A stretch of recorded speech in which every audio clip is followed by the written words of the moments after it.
Alright, hello again. Let me check to see if I'm recording. I wanted to stop. Yep, okay. I wanted to stop just in case excuse me. Just in case I wanted, or just in case the video might have been off or something wrong with it. Just wanted to see, didn't want it to go too long. I think the first one was 30 minutes.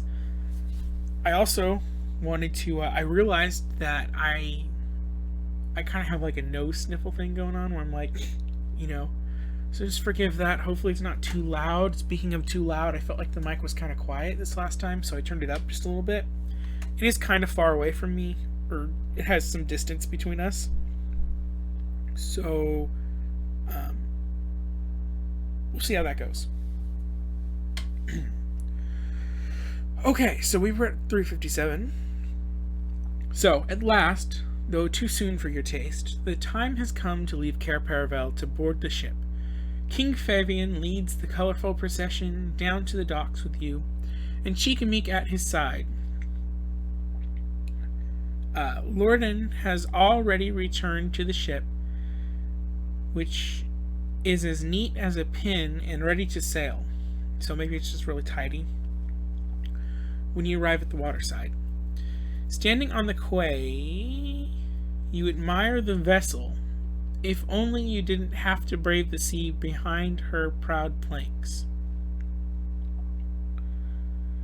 The Zephyr Renalis? I think I might have read that wrong. Zephyr Renalis? Renalis? Is the most beautiful craft you've ever seen. Her prow is adorned with the magnificent carving of a lion's roaring head, whose wavy mane flows back into the golden sideboards. As the parade arrives, Lorden orders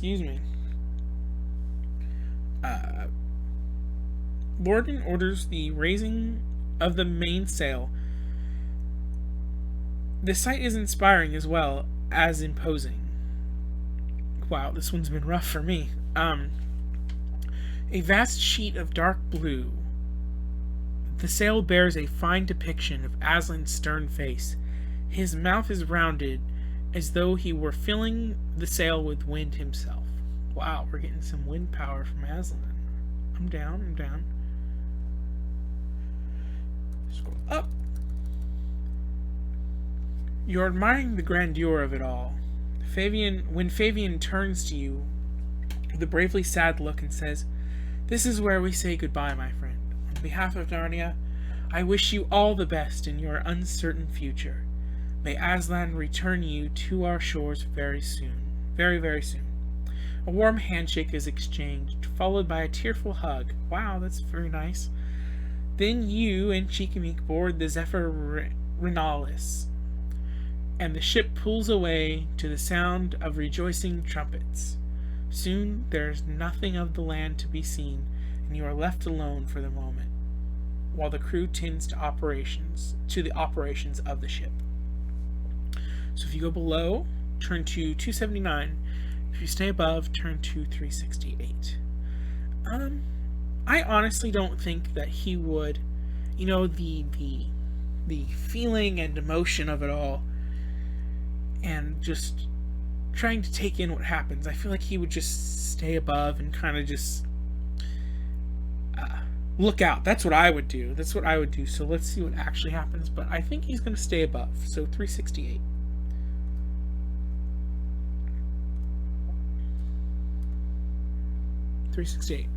You decide to stay on the deck of the ship, trying to find a place out of the way of the sailors. Looking out over the railing, you feel as though you've just landed on another planet. So yeah, that is kind of similar. The sea seems to go on forever, crashing and spraying in all directions, rolling you along with its alien motion. As the ship pitches on the waves, you are introduced to yet another new sensation, seasickness. Conditions have become worse as the warm sun adds to your queasiness, and you suddenly wish you hadn't eaten so much breakfast. If you have the bear's cookies, check key 2. So we don't. Otherwise turn to 181. So apparently there was a bear that gave us cookies sometime. Well then. Oh, I'm kind of upset I missed out on the bear giving us cookies. 181 is our number, though. 181. We're getting close. We're getting close. 181. Even the captain feels sympathy, in his way, for your plight. But there is neither relief nor cure on board for what you are experiencing. Chikamik suggests that you should go below, where the ship's motion will not be so apparent. Too sick to do anything, but agree. You retire. Oh, okay. Too sick to do anything, but agree. You retire shakily to your berth, where the next few days pass with intolerable slowness and considerable discomfort. By the time you have acquired sea legs, the Zephyr Renalis has already visited Narrowhaven. The ship's supplies were replenished while you groaned in your bunk bed without even gazing upon the town's white roofs. Well, that's kind of sad. I missed out on the whole shopping session. I lost it. Okay, turn to 277. Well, that's disappointing. I guess that's what I get for standing up. 277? Was that what it was? Ooh, I'm so bad at remembering these. 277. Okay, so lying in bed one night. Ooh, I see the dice roll coming up. So lying in bed one night, you awake to find the ship lurching and tossing violently. Above your berth, footsteps on the sailors rush across the deck, and the captain shouts in a loud voice, shouts loud commands. The roar of thunder and crashing waves against the side of the ship is deafening. Apparently there's a terrible storm. Apparently a terrible storm has the Zephyr Renalis in its clutches. By the sounds of the chaos above, things are becoming desperate. What do you do now? If you stay back in bed, pick a number and add your inner strength. Or if you go above. Look, we are the hero of this story. We must go above and try to help. I feel like Chandler is not past trying to at least help them if he can. So 299, they said 299. Here we go. Right up here, 299.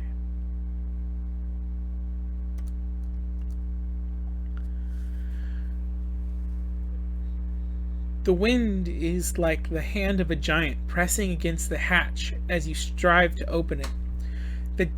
The deck lies at a terrible angle, so that it's rather more like climbing onto a wall than anything like a floor. Huge waves wash on board, making the deck slick and dangerous. Men run everywhere, shouting directions to each other and pulling ropes this way and that. You attempt to make your way across the treacherous deck to help some sailors with the sail when the ship drops out from under you, flying helplessly in the air. You land with a hard crash, exactly where you had been standing before. Soaked to the skin, and with both legs now badly bruised, you begin to wonder if you shouldn't go back down below where you can stay out of everyone's way. But what's that? Is it a cry for help? You listen closely but hear nothing more than the roar of thunder overhead. We're going to investigate that cry, which is very funny for a non-physical character to do, but you know, I would like to think that now Chandler feels like, you know, he can't be useless. He can't just stay out of everyone's way, especially after the seasickness thing, you know. So 446. We're going to go investigate the cry. 446.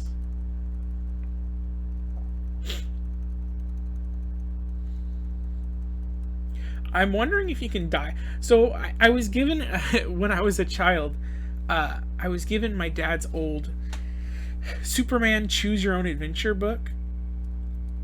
And so in that one, you could totally just die as Superman. And it felt like it happened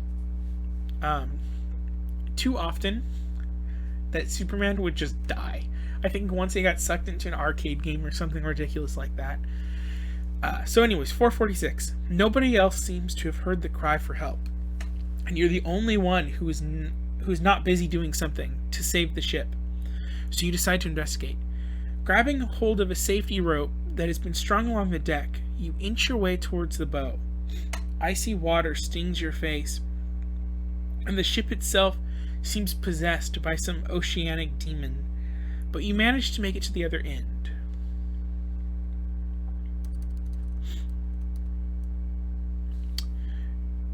Yet when you look around, you see no one who might have called for help. Then you hear the voice again. This time it sounds like it's coming from the water. Looking into the inky turmoil of the ocean, you spy a figure fighting to keep afloat in the waves. Lightning flares in the sky, and in its glare, you see that the figure is Lorden. Oh no! Caught in one of the waves. The captain is thrown against the side of the ship. Where he manages to grasp a hold of one of its shields. Frantically, you try to attract the attention of other hands, but no one seems to notice.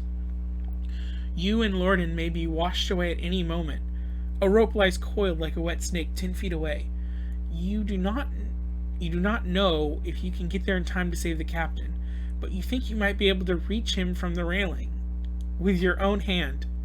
Whatever your decision is, it must be made quickly. So if you reach for the rope, 201. If you haul him up yourself, 330. So, oh man. They're saying that we don't have time. I say that we just reach over and we try and like pull him up. I don't know if this is a Chandler move or a Garrett move.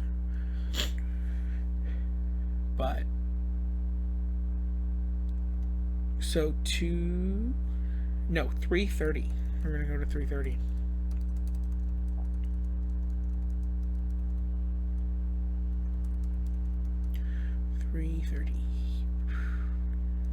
Single. 330. Grab my hand, Captain, you shout above the sea. Lorden begins to reach out, but seeing that it is you, answers, I'm too heavy. Get some rope. Oh no! Just then a mighty wave plucks the captain off the side of the ship. As easy as a grape from a vine. Oh no. Okay. I see a dice roll. I'm going to have to do a dice roll. First dice roll. Keeping a steady eye on his location, you get the coil of rope and attach it to the railing. You check the knot quickly and get to your feet, twirling the rope's loose end above your head. You throw it in the direction of the floundering captain. Pick a number and add your action bonus. Okay, so when they say pick a number, I think that they mean... Hopefully you can see that. Let me see if I can see this right now. Boom, there we go. Okay, got the 2 dice right here. So what you do is you roll twice. So okay. So this is not that bad. Okay, so we're rolling our action bonus. Let me get this out of the way. Our action is -2. So we got a 9, so 9. So we have a -2 in action, so that would be a 7. We got a 7. Yeah, 7. Whoops, wrong one. Okay. Ooh, if 2 to 5 turn to 428, and if 6 to 12 turn to 232. So we are going to go 232. I think we did it. I think that the high roll's good. And if you get higher, so the max you can get with 2 dice is obviously 12, but they said it can't go any higher or lower. So, like with the modifier. So if you got a 12 and you had a +2, it still doesn't matter. You just so 232. Let's go all the way back up. 232.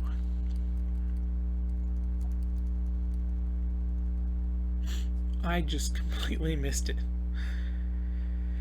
232. There we go. Look at that. Like a cowboy on some watery ranch, you swing the rope high above your head and let it fly toward its target. The captain, with unbelieving eyes, yes, shouldn't doubt me, Captain. You watch it land no more than a foot from Lorden, who hesitates not a moment to grab it. Hand over hand, he pulls himself through the looming waves back on board and gives you a rare smile and claps you on your shoulder, saying, "You saved my life, child. I will never forget it."